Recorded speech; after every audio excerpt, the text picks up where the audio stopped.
E nós vamos aqui receber do Senhor uma palavra para iniciar as ministrações desse encontro 144 de vocês. Eu queria que você lesse comigo o que está em Isaías, no capítulo 6, verso 1. Isaías 6, versículo 1. Você que trouxe a sua Bíblia, abra lá. Em nome de Jesus. A Bíblia diz assim, do verso 1, nós vamos ler do 1 ao 8. No ano em que morreu o rei Uzias, eu vi o Senhor assentado sobre um alto e sublime trono, e as orlas do seu manto enchiam o templo. Ao seu redor havia serafins, cada um tinha 6 asas, com 2 cobriu o rosto, e com 2 cobriu os pés, e com 2 voavam. E clamavam uns para os outros, dizendo: Santo, Santo, Santo é o Senhor dos exércitos, a terra toda está cheia da sua glória. E as bases dos limiares moveram-se à voz do que clamava, e a casa se enchia de fumaça. Então disse eu: ai de mim, pois estou perdido, porque sou homem de lábios impuros e habito no meio de um povo de impuros lábios, e os meus olhos viram o Rei, o Senhor dos exércitos. Então voou para mim um dos serafins, trazendo na mão uma brasa viva, que tirara do altar com uma tenaz. E com a brasa tocou minha boca e disse: eis que isto tocou os teus lábios, e a tua iniquidade foi tirada, e perdoado o teu pecado. Depois disso ouvi a voz do Senhor que dizia: a quem enviarei, e quem irá por nós? Então disse eu: eis-me aqui, envia-me a mim. Alguém pode dizer glória a Deus? Eu quero pregar para você agora no seguinte tema: abalando os alicerces da minha geração.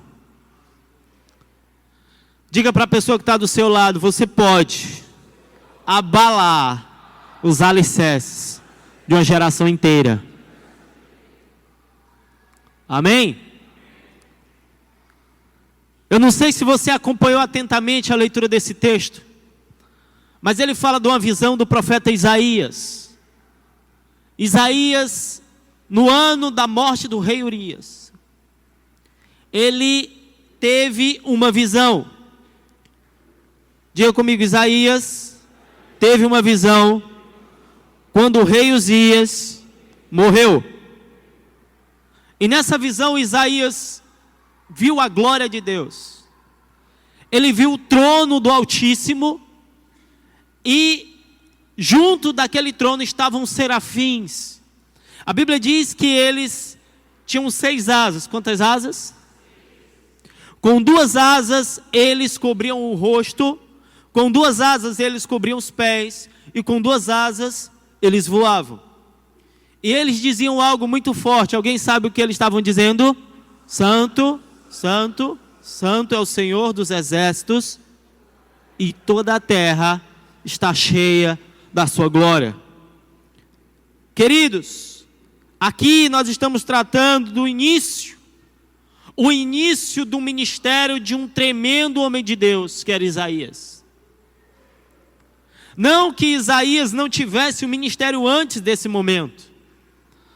Como você pode ver, o que nós estamos lendo já está no capítulo 6 de Isaías. Então Isaías ainda teve 5 capítulos de ministério para trás, sim ou não? Mas o impacto do ministério de Isaías começou nesse ponto. O impacto do ministério de Isaías começou no capítulo 6. Eu quero te dizer que você podia ter um ministério até hoje, mas o impacto do teu ministério começa hoje. Hoje é o capítulo 6 do teu ministério. Amém? Queridos, ele até já tinha um ministério, mas ele ainda não era o profeta Isaías. Ele se tornou esse grande homem a partir daquele momento. Estudando um pouco sobre Isaías, nós podemos ver que ele era filho de um homem chamado Amós. Não era o profeta Amós, mas o pai dele também se chamava Amós. E há um boato, eu preciso que você seja bem atento agora. Há um boato, há quem diga que Isaías era primo do rei Uzias, o falecido. Ele começa esse capítulo dizendo: no ano da morte do rei Uzias, aconteceu isso comigo. E se esse é o capítulo 6 do teu ministério, se esse é o início de um tempo de impacto no teu ministério, então nós temos que entender o que esse rei Uzias tem a ver com a transformação no ministério de Isaías. Porque assim também ele vai, se você entender, vai haver esse impacto no seu. Há quem diga que ele era primo do rei Uzias. Não é um consenso teológico isso, não é um consenso histórico, mas é um consenso de que, sendo primo do rei Uzias ou não, Isaías, antes de ser esse profeta, era um homem da alta sociedade. Isaías era um cara que vivia entre as pessoas da alta. Ainda que ele não fosse parente do rei, mas ele era amigo do rei. Mesmo que ele não fosse primo, ele tinha certos privilégios por conhecer o rei e ser próximo a ele, porque socialmente Isaías era de uma classe alta. Há relatos de que Isaías era um escriba, um estudioso da lei. E pelo que nós lemos no livro de Isaías, nós podemos perceber que a linguagem dele era uma linguagem alta. Só falava daquele jeito pessoas que tinham estudo, pessoas da alta sociedade. Ele era um intelectual da sua época, um escriba. E aí é onde nós começamos a ver o que Deus quer nos falar. O início do ministério de Isaías foi um início confortável. Você sabe por quê? Porque naquela época eles matavam os profetas. Mas Isaías, quem era que ia matar um cara que era chegado do rei? Quem ia matar uma pessoa que era prima do rei? Quem ia ousar pelo menos dizer assim: ei Isaías, isso aí que tu está dizendo aí não é de Deus não. Então era muito bom ser profeta na situação que Isaías se encontrava até o capítulo 6. Diga para a pessoa do seu lado: Isaías tinha um ministério de boa, tranquilo. Isaías vivia no luxo, irmão. Isaías tinha um ministério chique. Era aquele irmão que chegava, que tinha toda uma estrutura, né? Ele chegava, ele vinha com seguranças, e as pessoas diziam: olha lá o profeta Isaías. Quando um ousava dizer assim: rapaz, que esse cara aí não é profeta, no outro dizia: cala tua boca, tu é doido? Guarda desse te pega aí, tu tá morto, rapaz. Esse cara é amigo do rei. Só, irmão, que aquilo em que Isaías se escorava foi tirado dele. Vira para a pessoa do teu lado e diz: hoje Deus vai tirar toda a escora da tua vida.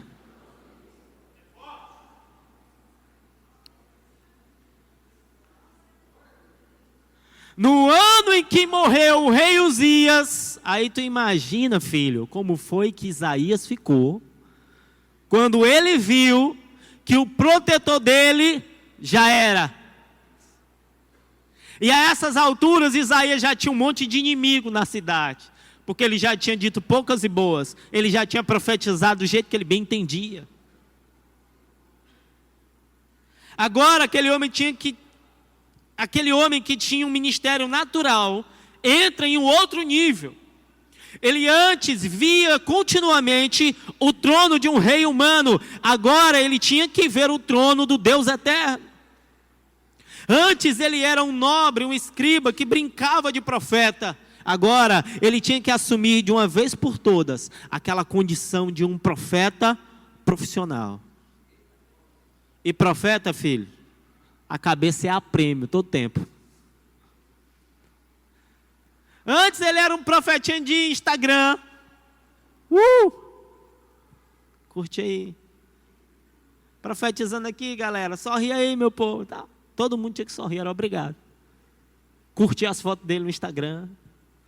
Só que depois que o rei Uzias morreu, Isaías se viu numa situação onde ou ele tomava de vez posse daquele ministério que Deus tinha para ele, Ou então ele ia assim tocar dentro de uma escola lá onde ele estudava e não fazia mais nada. Eu quero te dizer que essa noite é um divisor de águas na tua vida. Ou você sai daqui para ser um profeta profissional, um ganhador de almas, um trabalhador do reino de Deus. Ou então, querido, Deus vai te convidar. Você não, meu filho, então fica aqui de lado. Vai depender da sua atitude diante dessa palavra. Diga para o seu irmão, tudo depende de você essa noite. Sabe, queridos, essa é a primeira visão que um homem de Deus e uma mulher de Deus tem que ter quando ele decide cumprir de fato o seu chamado. Tem alguém aqui que quer viver de fato o propósito de Deus para a sua vida? Querido, a primeira visão que você precisa ter no seu coração é do trono de Deus. Não é, antes de ver isso, você não tem que ver o dinheiro que o outro está ganhando. Você não tem que ver se a outra descendência está crescendo e a tua não. Você não tem que ver se o outro prega bem e você não. Você tem que olhar para o trono do Senhor. Ver o trono de Deus é saber que Ele domina, que ninguém tira o que é dele e ninguém pode tocar naqueles que Ele escolhe. Tem escolhido de Deus aí? Dá um aleluia aí. Glória a Deus. Antes de você começar qualquer coisa, antes de você se meter a ser um ganhador de almas, antes de você se meter a ser um pai e uma mãe de multidões, a primeira coisa que você tem que ter é claro na sua mente a visão do trono de Deus. Foi o que o Senhor ensinou a Isaías. Quando nós temos essa visão em nosso coração, nós sabemos que Deus está no controle e que tudo está debaixo das ordens dele. Ele é a pessoa a quem você deve buscar quando necessita de algo. A primeira pessoa a quem você deve buscar é o Senhor. Amém? Agora, você só vai perceber isso de verdade quando você desapegar dos seus Uzias. Quem é ou o que é o teu Uzias? Que coisa ou pessoa é essa em que você tem dado desculpas para ter um ministério medíocre? Atrás do que você tem se escondido? Sacode o irmão que está do teu lado aí, bem forte, para ele acordar. Diz assim, quem é o teu Uzias, irmão?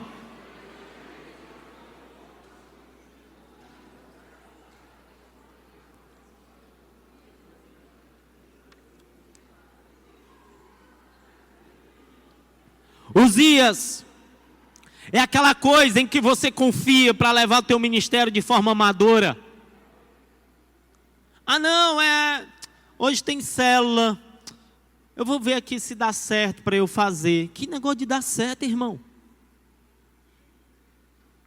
Ah, hoje tem culto, eu vou ver se hoje eu vou para o culto. Não sei ainda, que não sei. Quem é 144 aqui, levanta a mão. Baixa a mão. Irmão, não tem esse negócio de tu não vir para o culto não, irmão. É igual o pastor. O pastor não pode dizer, não, hoje eu não vou para o culto. Ele não pode. Você que é 144, você é uma extensão dos nossos pastores. As pessoas dessa igreja, olha para trás aí, olha para trás. Está vendo um monte de cadeira vazia? Está vendo que está faltando um monte de cadeira lá atrás? As pessoas que sentam nessas cadeiras aí, elas estão de olho em vocês. Você sabia disso? Eu não sei quem acredita nisso, mas nas fotos que vão estar lá no aplicativo, nas fotos que vão estar lá na rede social, muitas pessoas vão clicar e dar um zoom assim, ó, procurando teu rosto para ver se tu veio. Você sabe por quê? Porque nós não podemos ter Uzias na nossa vida. Uzias é a desculpa da mediocridade. Diga comigo, Uzias é a minha desculpa para ter um ministério medíocre. Ah, é porque eu não tenho moto.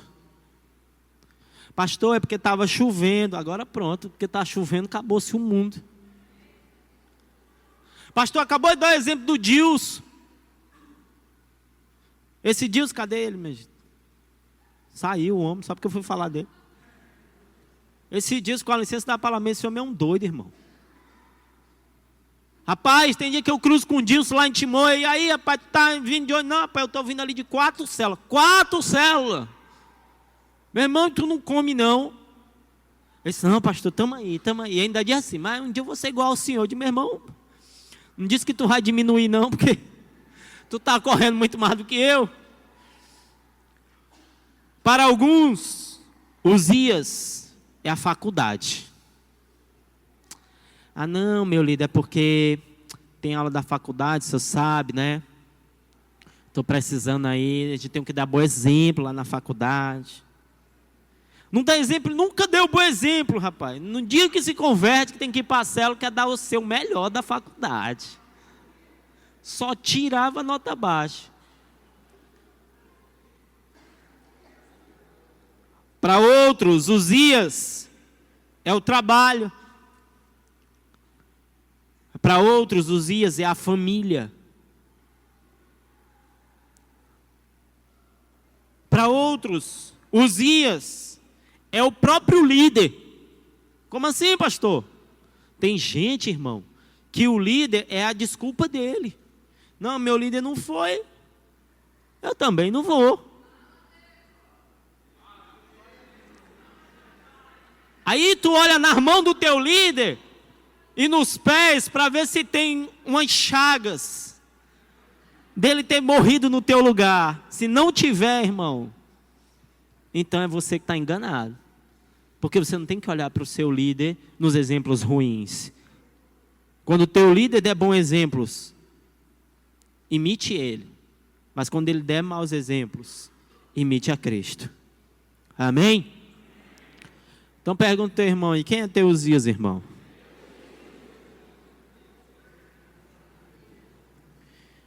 É o carro que quebrou? Não, é porque está chovendo. Rapaz, essa chuva tem sido os dias de muita gente. Não, é porque eu tenho um negócio, eu não posso deixar meu negócio, sabe, pastor? Porque se eu sair de lá, não anda. Parabéns, você é o Senhor da sua vida, não é Deus. Porque quando o Senhor é Deus na tua vida, você pode entregar as coisas na mão dele que não vai falhar. Mas tem muita gente se escondendo para ter um ministério confortável. Você chegou aqui nessa noite, talvez, e você vinha dando desculpas para o teu líder. Você vinha com uma postura medíocre diante do ministério. Ah não, eu não tenho célula porque lá no meu setor é ruim. Gente, se no teu setor é ruim, aí é que tem que ter uma célula mesmo, irmão. Não, pastor, é porque lá na minha rua, o meu pessoal é tudo estranho. Parabéns, Jesus morreu foi pelos estranhos.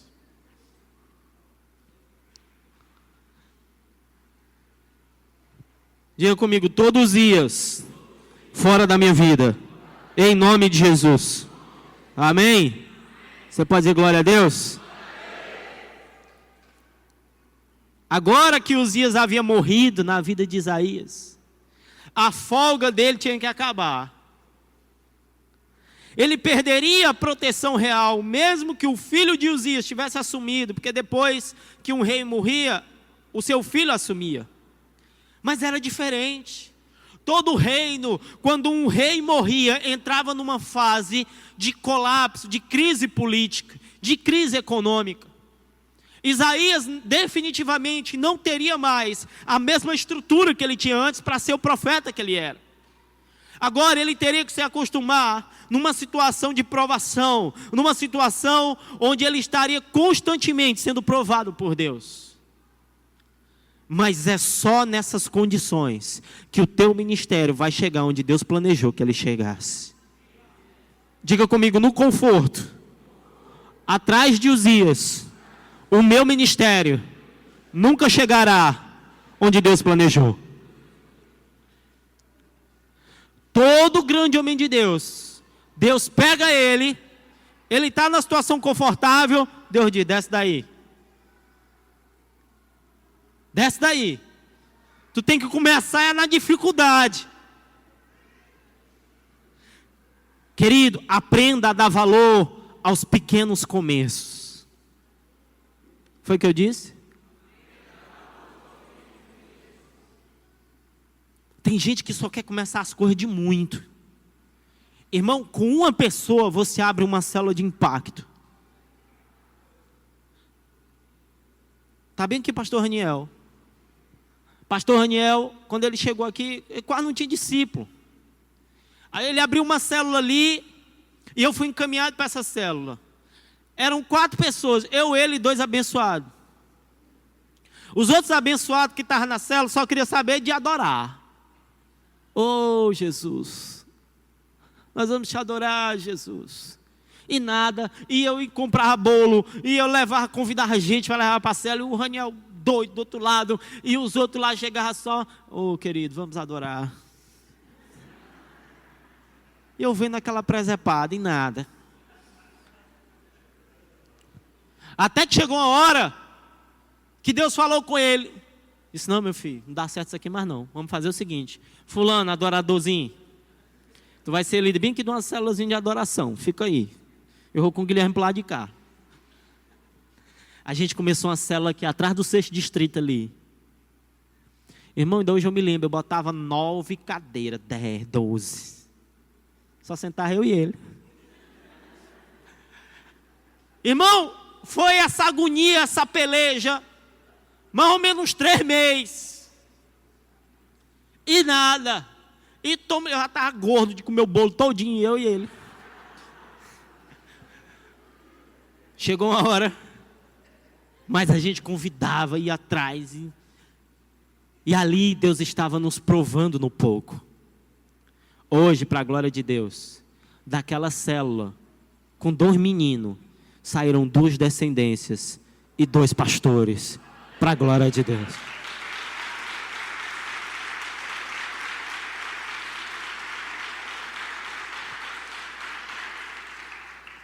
Uma célula, ela pode abalar as estruturas de uma geração. Diga para a pessoa do seu lado, uma célula pode abalar as estruturas de uma geração.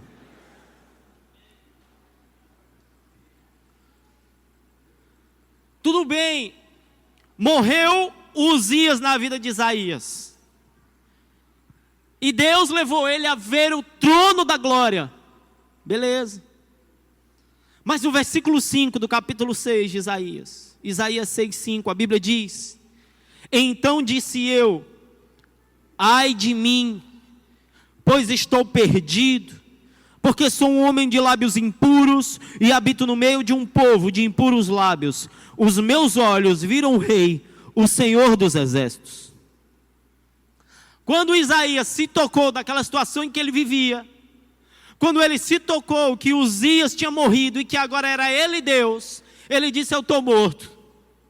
Esse Deus santo, e eu preguiçoso, escondido atrás de Uzias, só falava o que queria para o povo, e o povo, fingindo que estava me obedecendo, com medo dos Uzias e dos guardas, dizia amém, amém, amém.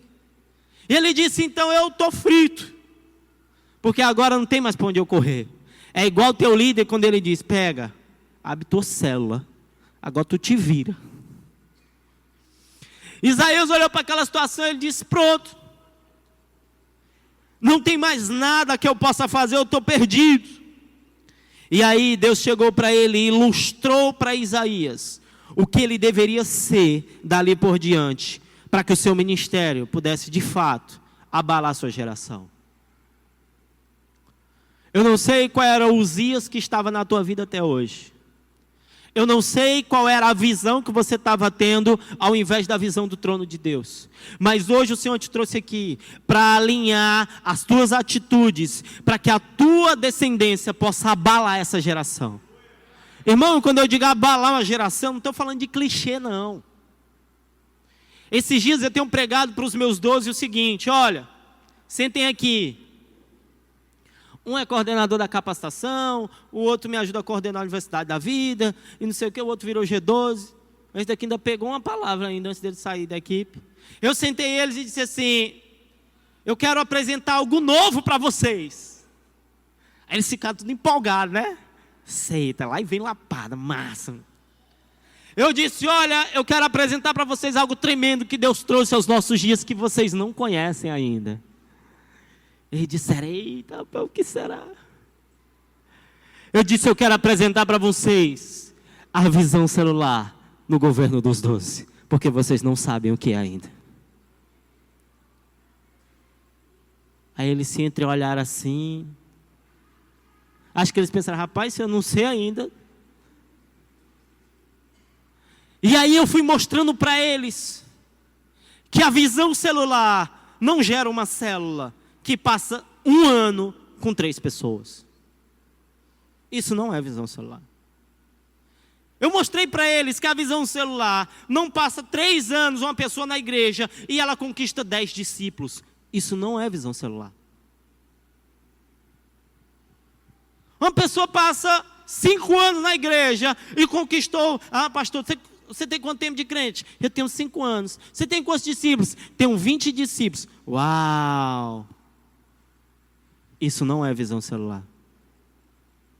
Irmão, visão celular multiplica de 12 em 12 a cada ano. No primeiro ano, são 12 células. No segundo ano, 144 células. O mínimo. No terceiro ano, 1.728 células.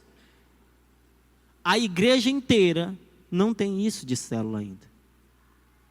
Por isso, cadê a imagem do encontro 144? Vocês botaram agorinha. Pastor Júnior, bota bem a imagem do encontro 144 que estava agorinha. É por isso que nós temos batido numa tecla nessa igreja. Encontro dos 144. É o quê? A visão é correta. É por isso que você está aqui nesse encontro. Porque Deus precisa ajustar a tua visão. E você não pode se contentar com uma célula que no ano dá 5 pessoas. A partir de hoje você vai sair daqui vivendo outro nível ministerial. Assim como aconteceu na vida de Isaías. Deus quer fazer na tua vida, em nome de Jesus. Amém, querido? Agora, depois que Isaías viu que era um pecador, Deus mostrou para ele o que ele deveria fazer. Ele viu serafins. Ele viu o quê? Diga, serafins. Aqueles serafins eram um exemplo de Deus, de como Isaías tinha que viver. E é um exemplo para você, de como você deve viver a partir de hoje. Se você quiser ser alguém que vai mudar a vida de pessoas, e marcar a tua geração a partir da visão celular, você precisa ser alguém capaz de abalar as estruturas da sociedade ao teu redor. As pessoas da tua rua, elas têm que comentar a respeito do que está acontecendo na tua casa. As pessoas do teu bairro, elas precisam comentar o que está acontecendo na casa X, da rua X. É necessário, queridos, que cada 144 dessa igreja saia daqui incendiado, disposto a transformar de fato a realidade onde está vivendo. Vai chegar uma hora que se o dono do bar da tua rua não se converter, ele vai ter que fechar o bar, porque todos os bêbados que bebiam lá já vão estar convertidos. É esse nível que você tem que sair daqui hoje desejando, visualizando. Só um impacto muito forte fará esse povo acordar do sono espiritual em que eles vivem. Quantos aqui percebem certa dificuldade ao falar de Jesus para as pessoas no dia de hoje? Se você percebe, levante sua mão. Uns percebem, outros não. Outros percebem, mas não quiserem levantar com medo. Mas há uma dificuldade, porque as pessoas não querem Deus. Mas isso por quê, pastor? É igual uma pessoa, querido, que está dormindo. A sociedade hoje está entrando em colapso. E nós, como igreja, precisamos fazer, sabe o que com ela? Dá um sacode nela. Sacode o irmão que está do teu lado aí para ele não dormir. Diz assim: irmão, é desse jeito que você tem que fazer com os teus vizinhos. Já viu aqueles filmes que tem uma pessoa falando besteira para outra e ela fica assim: não sei o que, não sei o que, e a outra calada olhando para ela. E ela: não sei o que, não sei o que, e a outra calada olhando para ela. Aí a outra pega e faz assim: rapaz, eu vou dar um desperta nesse cidadão. Pá! Aí ele...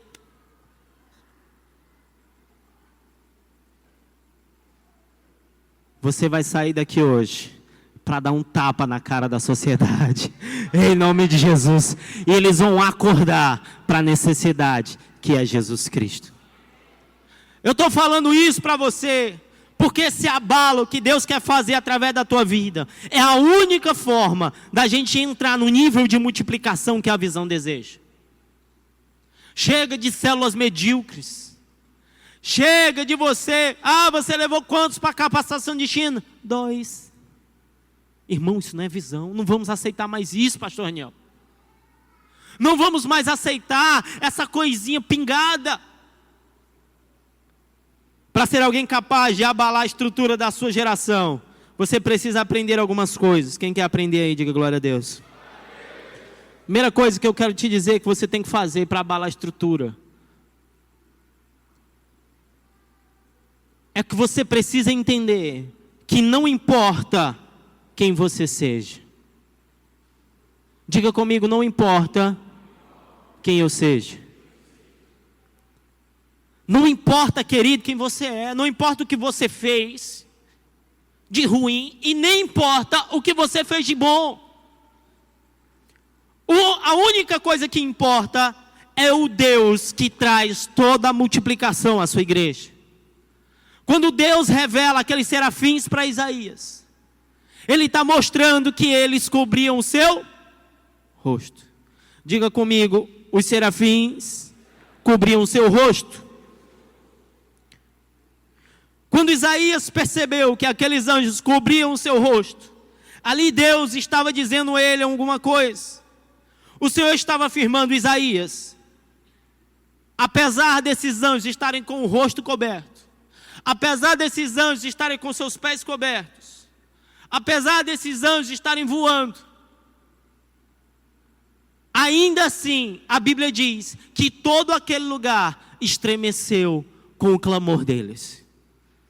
Diga comigo: eu sou capaz de gerar um abalo, independente de quem eu seja.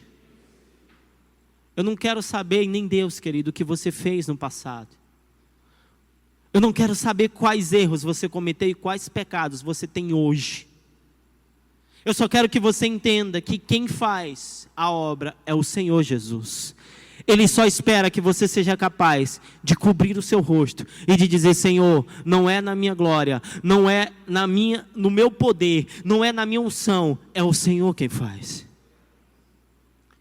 Nós precisamos levantar uma geração de pessoas que não se movem na sua própria glória, que não se movem esperando, querido, reconhecimento. Quando aqueles anjos estavam com o rosto coberto, isso também dizia que eles não esperavam reconhecimento humano. Fala para o irmão que está do teu lado: não interessa se o teu líder ou se o pastor te reconhece ou não. Faça seu trabalho e Deus vai te usar para abalar a sociedade. A primeira coisa que você tem que sair daqui entendendo, que para você abalar a sua geração, é que não interessa quem você foi, nem quem você é, seja de ruim ou de bom. Amém? Outra coisa, falar de um rosto coberto, é também falar que você não deve buscar o bem para si mesmo no meio do ministério. Não, pastor, eu estou aqui porque eu sonho em um dia ter um grande ministério. Eu já conversei com pessoas assim. Eu quero ter um grande ministério porque eu vejo que o pastor César, ele hoje é rico, é um homem bem sucedido na vida, e eu também quero ser. Irmão, se você estiver buscando dinheiro no ministério, você não vai para frente. Diga para a pessoa do seu lado: Deus não te chamou para ganhar dinheiro. Deus te chamou para ganhar vidas. Se vier o dinheiro, é consequência. Se não vier o dinheiro, dê glória a Deus do mesmo jeito. A Bíblia diz que se nós esperarmos em Deus só nesta vida, nós somos os mais miseráveis de todos os homens. Salmo 115, verso 1. Salmo 115, verso 1. A Bíblia diz: não a nós, Senhor, não a nós, mas a teu nome da glória, por amor da tua benignidade e da tua verdade. Por isso também o Senhor direcionou o pastor, o nosso pastor, a acabar com esse negócio de nome de descendência. Porque eram bandeiras levantadas dentro da igreja. Pastor, a gente não tinha muito isso. Tá, uns não tinham, mas outros tinham. E isso gerava situações complicadas. Hoje está tão engraçado, a pessoa vai dizer assim: ah, não sei o que, é nossa descendência, nós somos M o que mesmo? Quando virou códigos, parece que a gente entrou numa unidade maior. É verdade ou não é? Um pequeno detalhe. Mas, querido, um veneno para o crescimento é você querer que o seu rosto apareça e não do Senhor Jesus. O que é que a palavra diz? João Batista, em determinado momento, vieram para ele e disseram: ah, tu que é o tal, tu que é o Joãozão, bonitão. Ele disse: não, importa que ele cresça e eu diminua. Diga isso: importa que ele cresça e eu diminua. Esconder o rosto é entender que não é você quem faz, mas Deus. Algumas pessoas são paralisadas pela culpa e não rompem no ministério porque têm vergonha do que fizeram no passado ou das suas imperfeições de hoje. Aqueles serafins estavam de rosto coberto e mesmo assim não paravam de dizer: Santo, Santo, Santo é o Senhor dos exércitos. Mesmo que você não apareça, mesmo que ninguém te veja, continue dizendo: Santo, Santo, Santo é o Senhor dos exércitos. Aleluia!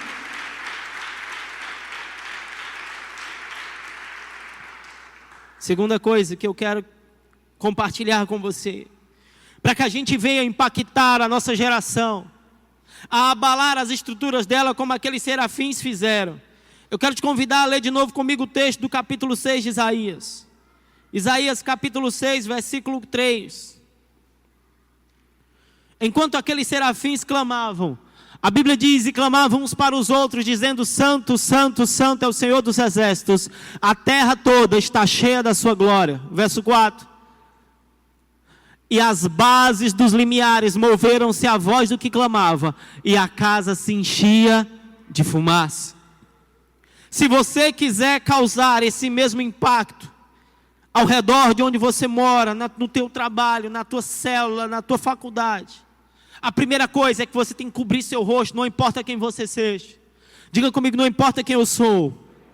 A única coisa que importa é o que Deus quer fazer através da minha vida. A segunda coisa é que não importa, querido, por onde você andou. Aqueles serafins cobriram seus pés. Isso fala de que não importava o quão sujos eles estivessem, por quais caminhos eles tivessem andado, Deus estava cobrindo as suas iniquidades. Essa noite Deus te trouxe aqui porque Ele quer que você entenda que não são os teus méritos que fazem alguma coisa acontecer, que fazem o fogo de Deus descer, mas é a misericórdia do Senhor. Pastor, eu fracassei 2 vezes. Eu abri 2 células e fracassei. Eu tinha uma célula cheia e eu perdi. Quem aqui tinha discípulos e esses discípulos se desviaram de tal forma que você chegou a se desanimar? Meu Deus.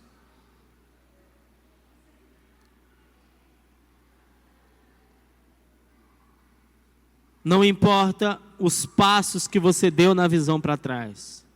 Tem um texto que eu amo, onde Jesus chega para Pedro. Pedro fez um monte de besteira. Jesus chamou ele junto ao lago. Ele estava pescando, Jesus chamou ele e disse: Pedro, me segue, eu vou te fazer um pescador de homens. Ele seguiu Jesus um pouquinho e depois Pedro voltou para o lago. Talvez você não tenha percebido isso na Bíblia, mas pode procurar lá que você vai ver. Que Jesus passa uma vez e chama ele, mas na frente mostra que Jesus passa no mesmo lugar e chama ele de novo. É sinal de que, irmão? De que ele voltou. Jesus faz isso 3 vezes. Na terceira vez, Jesus diz: rapaz, tu quer pescar? Porra, agora tu vai pescar. Pega esse teu barco, rei, e joga lá no meio do mar. Vai no mar alto e joga a tua rede lá. E a Bíblia diz que eles lançaram a rede e o barco quase afunda de tanto peixe. Ali Pedro caiu a ficha e disse: Senhor, eu não deveria ter feito isso. Eu não sou digno de ficar ao teu lado. Eu cometi vários erros no meu ministério. E agora, meu Deus, sai de perto de mim, aparta-te de mim. E Jesus diz algo muito forte para ele. Jesus vira para Pedro e diz: Pedro, não temas. De agora em diante, tu serás um pescador de homens. Eu quero que você entenda que Deus tem um de agora em diante para a sua vida. Não importa o que aconteceu até hoje no teu ministério também. No primeiro ponto eu estava me referindo às coisas da tua vida, aos teus pecados fora daqui. Mas agora eu quero que você entenda que dentro da visão, na tua caminhada, não importa quantos erros você cometeu, o que importa é o de agora em diante de Deus. Diga para o seu irmão do lado: Deus tem um de agora em diante para você. Chegou o ponto, queridos, em que Paulo, esse tremendo homem de Deus, entendeu isso também de tal forma, que ele chega a dizer em Filipenses, capítulo 3, verso 7, entendendo que Deus não queria saber dos seus erros, Deus não queria saber do que ele tinha deixado para trás, Deus não queria saber de nada, o que importa é o de agora em diante. Paulo diz: mas o que para mim era lucro, passei a considerá-lo como perda, por amor de Cristo. Vira para o teu irmão e diz: não interessa, irmão, o que para você era valioso, o que para você era importante, pega os teus caminhos antigos e considera como nada diante de Deus, para que o teu ministério possa avançar como Deus quer. Amém? Você pode aplaudir a Jesus?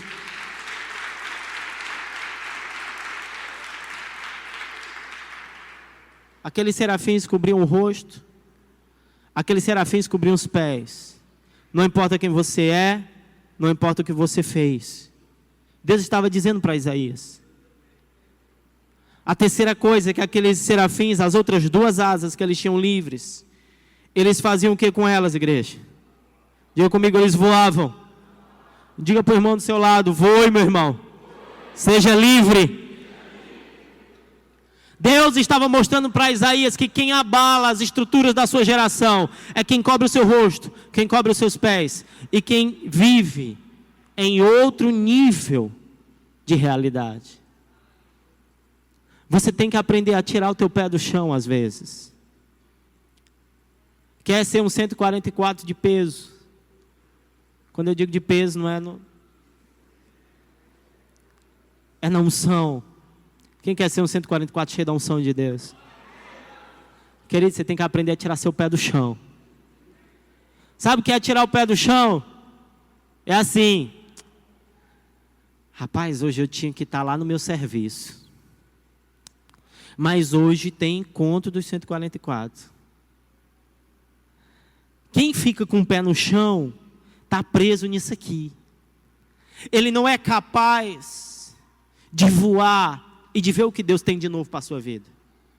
Agora, quem é capaz de sair daqui e dizer: não, Senhor, se eu quero ter um crescimento no reino de Deus, eu preciso ter atitudes que não são desse mundo. Diga comigo: para crescer, em um reino que não é desse mundo, eu preciso ter atitudes que contrariam esse mundo. O que é a lógica desse mundo? É você só ir para as coisas que você pode. Sim ou não? É você só fazer aquilo que você pode. É não descumprir os teus compromissos desse mundo. É não deixar de trabalhar para ganhar o teu dinheiro. Só, querido, que quem fica limitado a essas coisas e não é capaz de uma vez ou outra quebrar o protocolo em nome do chamado, nunca vai viver um ministério sobrenatural. Eu não sei quantos de vocês já foram desafiados pelos líderes de vocês a faltar aula. Quem que já faltou aula por causa do ministério?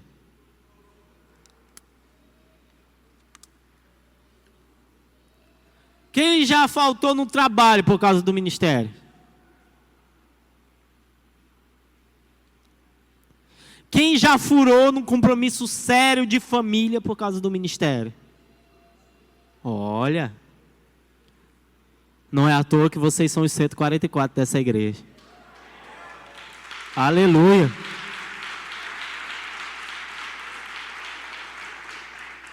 Diga para o irmão do lado, seja livre, meu irmão.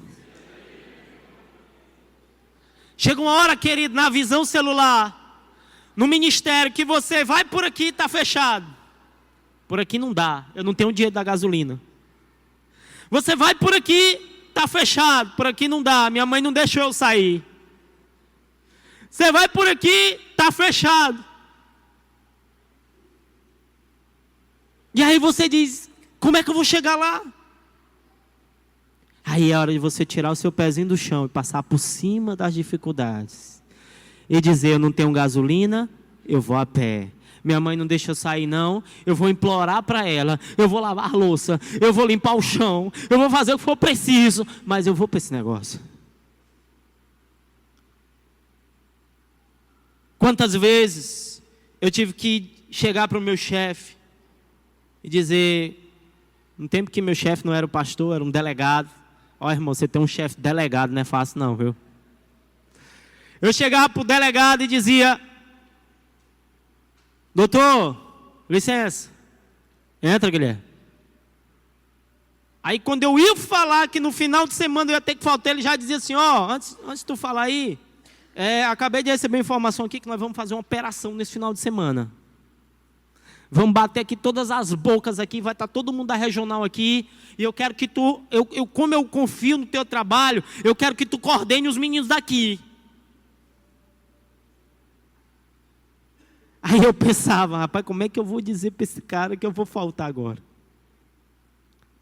Aí eu virava para ele e dizia, doutor, é o seguinte, eu agradeço que o senhor confie no meu trabalho, mas eu não vou poder estar aqui no final de semana. É o quê, rapaz? Aí ele tirava logo a arma da cintura assim, botava na mesa. Não, como é aí, Guilherme? Não, doutor, é porque rapaz, só tem tu e outro aqui. Se tu não vier, como é que nós vamos fazer esse negócio? Rapaz, Guilherme, assim não tem condição não, cara. Não, desse jeito aí, olha, eu não quero complicar vocês, eu não quero te complicar, mas desse jeito aí não dá não. O que ele estava dizendo, irmão?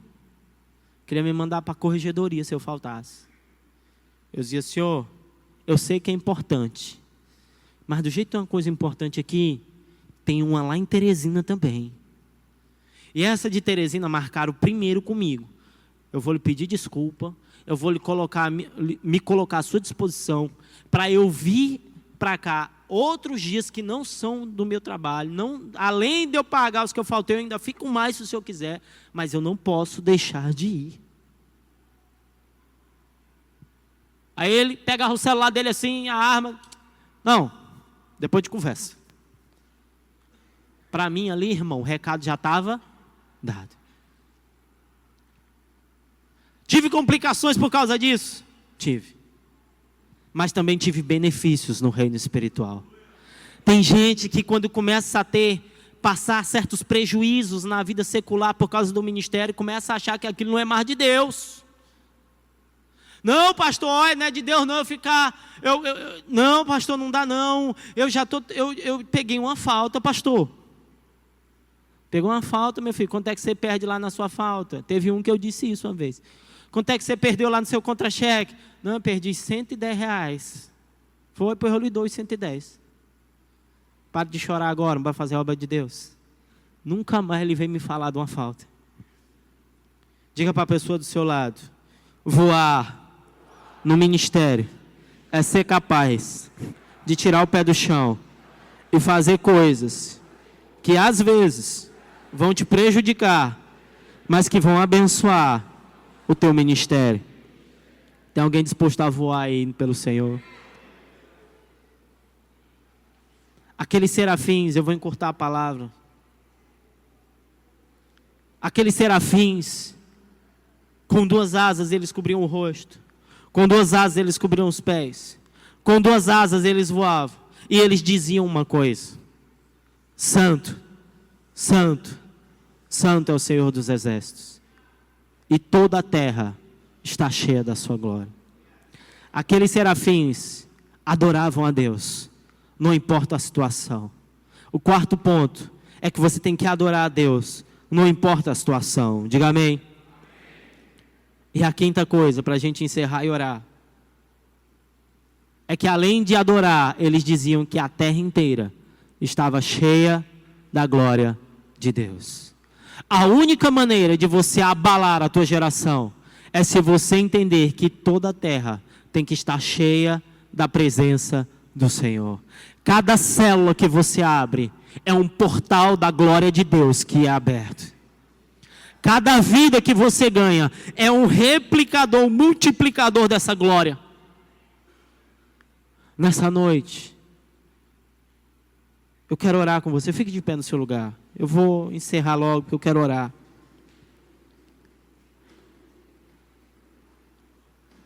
Eu não sei se tem uma canção que a gente possa colocar de mover de Deus.